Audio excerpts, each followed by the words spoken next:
नमस्कार, आप देख रहे हैं हमारा खास कार्यक्रम शख्सियत और मैं हूं हर्ष हसीन। मेरे साथ है प्रेम सिंह जी, जो कि आम आदमी पार्टी के वरिष्ठ कार्यकर्ता हैं। आइए जानते हैं कि 2022 चुनाव में उनकी क्या तैयारी है, क्या क्या प्राथमिकता है, किन मुद्दों पे इस बार आम आदमी पार्टी चुनाव लड़ेगी। आपका बहुत बहुत स्वागत है हमारे खास कार्यक्रम शख्सियत में। और मैं आपसे यही जानना चाहूँगा कि किन मुद्दे पर आपकी पार्टी चुनाव लड़ेगी और क्या क्या चीज़ें उत्तराखंड के अंदर जो आपको दिखती हैं उनके ऊपर आगे पार्टी अपना कार्य शुरू करेगी। हसीन भाई, आपने मुझे अपने चैनल पर बुलाकर मौका दिया, मैं आपका धन्यवाद अदा करता हूं और इसके लिए मैं बहुत बहुत आपका आभारी हूं। धन्यवाद जी।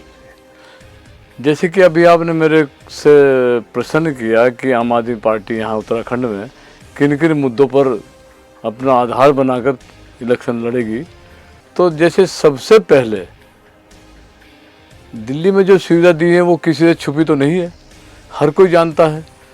लेकिन यहाँ जैसे हमारे केजरीवाल साहब ने यहाँ से 300 यूनिट देने का वादा किया हर व्यक्ति को। और 300 यूनिट कब तक दी जाएगी? लोगों के अंदर ये भी एक बहुत बड़ी सवाल है। हसीन भाई, जैसे कि यहाँ ये अभी आपने कहा कि ऊर्जा प्रदेश है, बिजली यहाँ पर बनती है। यहाँ के जो लोग हैं वो अगर कोई भी त्रासदी होती है तो यहाँ के समझो कि मौत के मुहाने में यहाँ के लोग हैं। और बिजली यहाँ जैसे बन रही है, इनको कम से कम जो है यहाँ कोई सब्सिडी छूट मुफ्त कुछ मिलना चाहिए था। जब केजरीवाल जी दिल्ली जैसी जगह में बिजली खरीद कर मुफ्त दे सकते हैं तो उत्तराखंड में तो आसान है। अच्छा प्रेम सिंह जी, बताओ दिल्ली के अंदर किस तरह बिजली फ्री दी जा रही है? क्या स्ट्रैटेजी है केजरीवाल जी की दिल्ली के अंदर के जो मॉड्यूल ऐसा तैयार किया है कि वहाँ की जनता को बिजली खरीद कर मुफ्त दी जा रही है? देखो, दिल्ली के अंदर कहीं बिजली तो नहीं प्रोडक्शन हो रहा। मैं वही कह रहा हूँ, खरीद के दी जा रही है। बिजली का प्रोडक्शन नहीं दिल्ली में, वो दूसरे स्टेट से खरीद कर, जैसे उसमें उत्तराखंड भी हो सकता है और भी, तो यहाँ मतलब खरीद कर मुफ्त में बिजली दी जा रही जनता की सुविधा के लिए।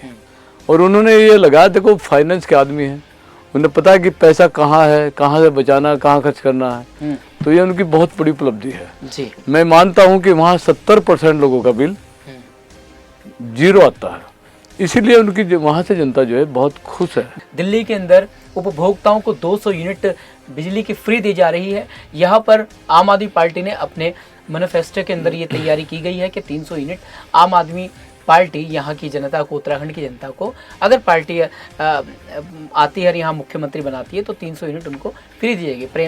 प्रेम सिंह जी से मेरा सवाल यही है कि 300 यूनिट किस तरह दी जाएगी? देखिए हसीन भाई, ये जो आपका क्वेश्चन बहुत वाजिब है और अपना में बहुत महत्व रखता है। जैसे यहाँ कोई सा भी स्टेट हो, वहाँ के मुख्यमंत्री मंत्री जो अपने पर पैसा खर्च करते हैं, जैसे हेलीकॉप्टर खरीदना या और दूसरे शान शौकत के वो अपने लिए कसीदे करते हैं। हमारे जो सीएम साहब हैं वो अपने लिए पैसा नहीं खर्च करते। या जो हमारे सीएम के चेहरा हैं कर्नल अजय कोठियाल जी, बहुत सिंपल, बहुत सरल स्वभाव के व्यक्ति हैं। वो इन चीज़ों से सबसे दूर है, उनके ऊपर ईमानदारी का लेवल है। तो केजरीवाल जी जो लाए हैं उनको एक ईमानदार शख्सियत के हिसाब से और कर्मठ ईमानदार की उससे उनको सीएम का चेहरा बनाया। आपका कहने का मतलब ये है कि आम आदमी पार्टी के अंदर जो चेहरे चुनाव लड़ रहे हैं, जो विधानसभा का जिनको टिकट मिलेगा वो सब आम आदमी है, आम आदमी, खास नहीं है, किसी पार्टी से ज्यादा ताल्लुक विशेष नहीं है, विशेष नहीं है, आम आदमी, यानी कि जमीनी स्तर से जो जुड़ा हुआ है उन्हीं को प्रमोट करती है। अच्छा, एक सबसे बड़ी बात है, चलिए मान लेते हैं कि वो अपने ऊपर खर्च नहीं करते, उसी के एवज में यहाँ की जनता को 300 यूनिट हर महीने फ्री दी जाएगी। शिक्षा के ऊपर क्या मॉडल रहेगा आपका? हसीन भाई, जैसे दिल्ली में आम आदमी पार्टी की सरकार आई, इससे पहले जो व्यवस्था थी स्कूलों की बहुत लचर व्यवस्था थी। ना बिल्डिंग थी, ना पढ़ाई थी, ना रिजल्ट था।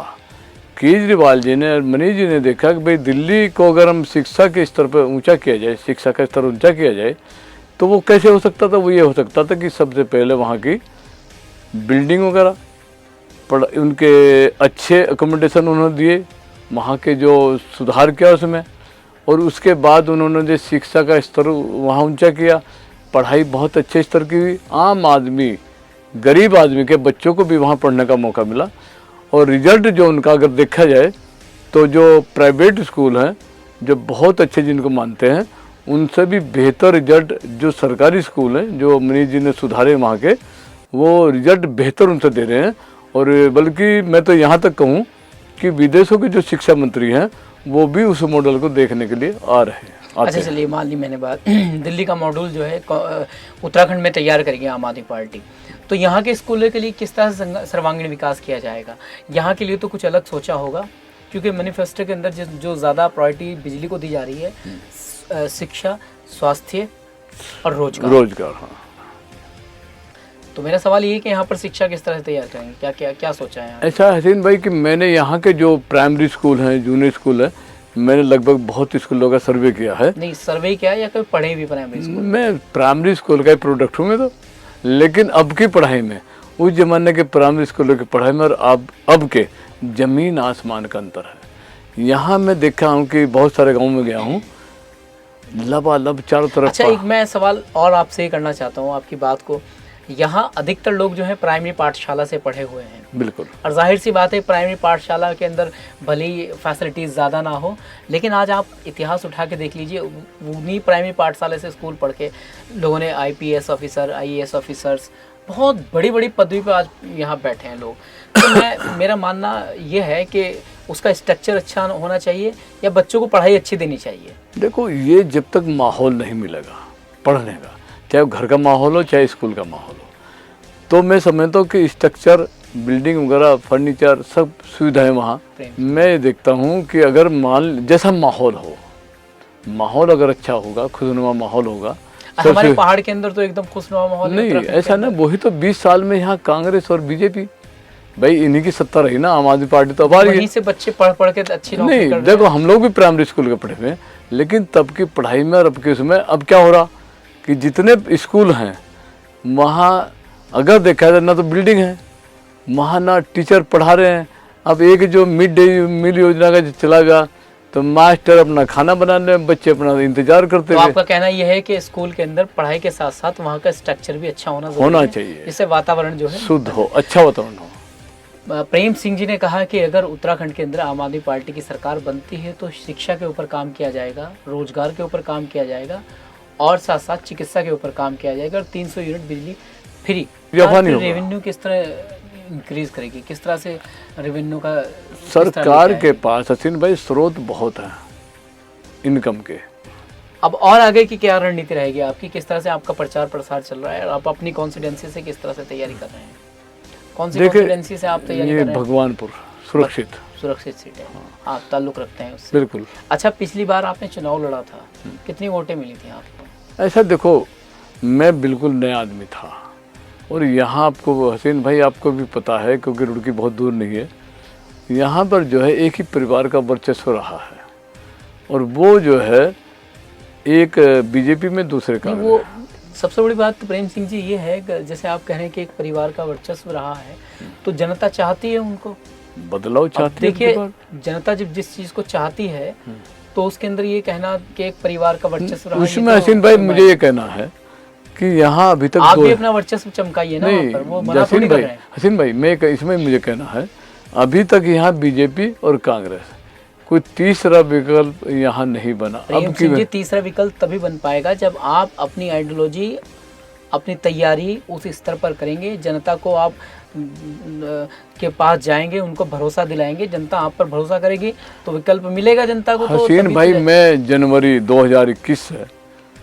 जैसे मुझे पार्टी ने जिम्मेदारी दी थी, मैं घर घर जाकर, जैसे हमने कई कैंपेनिंग चलाई, एक वो सबसे पहले वीडियो माध्यम था, परिचय हमने, जो हमारी जो दिल्ली की नीतियां हैं और यहाँ की नीतियों में जो अंतर था वो हमने समझा, और जो यहाँ व्यवस्था है या अव्यवस्था है उनको हमने टीवी के माध्यम से जनता को दिखाया। शॉर्ट ब्रेक के बाद फिर आपसे मुलाकात होगी, बने रहिए हमारे साथ। दोबारा फिर आपका इस कार्यक्रम में स्वागत है। हसीन भाई, जैसे कि मेन मुद्दे कोई भी सरकार हो, आपका शिक्षा, स्वास्थ्य, रोजगार और सुरक्षा, ये सभी सरकारों की प्राथमिकताएं हैं, और ये सब जो है बखूबी से केजरीवाल जी ने दिल्ली में भी लागू कर, यहाँ भी लागू करेंगे। ये सारी सुविधाएं यहाँ भी जनता को देंगे। इन सभी मुद्दों को हम ध्यान में रखते हुए हम पार्टी यहाँ इलेक्शन में जाएगी और हम उसके लिए पूरी तरीके से तैयार हैं। ये बिल्कुल। अच्छा प्रेम सिंह जी, आपका जो जीवन सफ़र है थोड़ा सा मैं दर्शकों को आपके बारे में भी बताना चाहता हूँ। आपने राजनीति का सफ़र कब शुरू किया था? वैसे मेरा राजनीति की तरफ कोई रुझान नहीं था, लेकिन मेरा शुरू से ये रहा कि एक सेवा भाव स्टूडेंट लाइफ से ही मेरे अंदर था और मैं चाहता था कि मैं समाज सेवा करूं, निष्पक्ष, निस्वार्थ, निस्वार्थ निष्पक्ष और बिना किसी लालच के। ये मेरा जीवन का मकसद है। निस्वार्थ। अभी मैंने ये तय किया कि जो अभी की जो लाइफ बची हुई है वो निस्वार्थ भाव से मैं पब्लिक की सेवा से एक समाज सेवी के रूप में काम करूं। अच्छा, ये सफ़र जब आप नौकरी करते थे तब से शुरू हो चुका था या फिर? ये वैसे तो मेरे अंदर समाज सेवा, बड़ों का सम्मान करना, महिलाओं का सम्मान का, ये तो मेरे बचपन विभाग में आपने कार्य किया। कितने साल किया है दूरसंचार में? मैं कभी 37-38 साल के करीब मैंने काम किया है।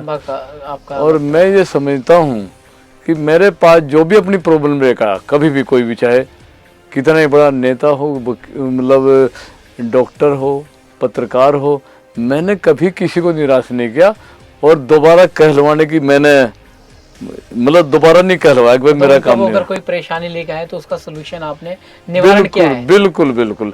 ये मुझे इसका जो मैंने सेवा की विभाग की, जब वहाँ भी जनता सेवा थी और मैंने बहुत अच्छे ढंग से मेरे जहाँ भी मैं भी जाता हूँ, हालांकि मुझे कई साल रिटायर हो गए, लेकिन उसका रिस्पॉन्स मुझे ज़रूर मिलता है, लोग सम्मान मेरा करते हैं। जाहिर सी बात है कि ताल्लुकात अगर किसी से हो तो पैसे से ज़्यादा ताल्लुकात काम देते हैं, ये कहावत है।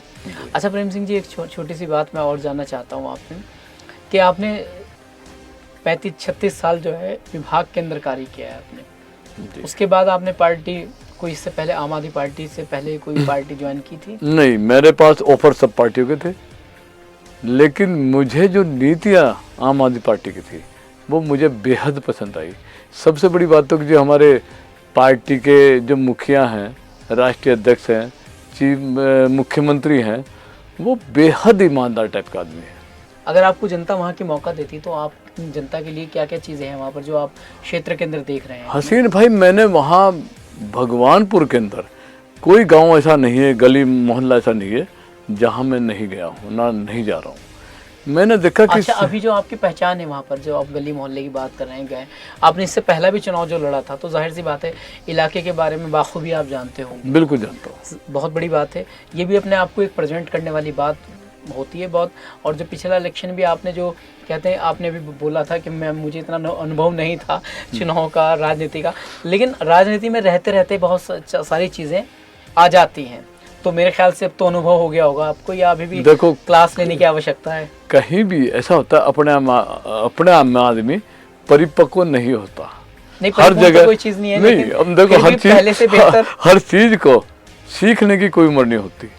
बहुत सी ऐसी चीजें मुझे आपसे मिलेंगी, किसी और से मिलेगी। अगर कुछ सीखने के लिए मुझे मिला तो मैं बच्चे से भी सीखता हूँ। चलिए अब थोड़ा इस कार्यक्रम को आगे लेके जाते हैं और प्रेम सिंह जी से थोड़ा सा एक सवाल और कर लेते हैं, उसके बाद इस कार्यक्रम को समाप्त करेंगे। प्रेम सिंह जी, आखिरी सवाल है कि जैसे आपने कहा कि मैं गली गली मोहल्ले मोहल्ले को बहुत अच्छी तरीके से, बेहतर तरीके से, अच्छा आप कैसे वहाँ का मुस्तकबिल कैसे सुधारेंगे? आप क्या सोचते हैं वहाँ के बारे में? अगर एक बार जनता ने वहाँ के मुझे मौका दिया, मुझे अपने पर इतना विश्वास है। अच्छा, जनता ने आपको मौका दिया या पूरी पार्टी को यहाँ पर मौका मिला? मतलब पार्टी को, मेरा मतलब मैं भी तो आम आदमी पार्टी से हूँ, मैं कोई अलग थोड़ा ही हूँ जी भाई। मैं तो ये कह रहा हूँ कि यहाँ से भगवानपुर की जो बात है, वहाँ मैं कॉन्स्टिट्यूंसी के साथ साथ पूरे प्रदेश के अंदर जो है, खाली एक से कुछ नहीं होगा। ना, ये मैं मानता हूँ, मुझे पूरा विश्वास है कि अगर आम आदमी पार्टी की यहाँ सरकार आती है तो जनता जो है बीजेपी कांग्रेस को भूल जाएगी। ये इतिहास की बात बताएंगे कि कभी यहाँ बीजेपी कांग्रेस थी, इनको मौका। ऐसा आप क्या करेंगे जो भूल जाएंगे? भाई जो सुविधाएं हैं, हम जो जनता के लिए सुविधा देंगे, जो आम जरूरत की चीजें हैं, वो हम सब देंगे सुविधा को।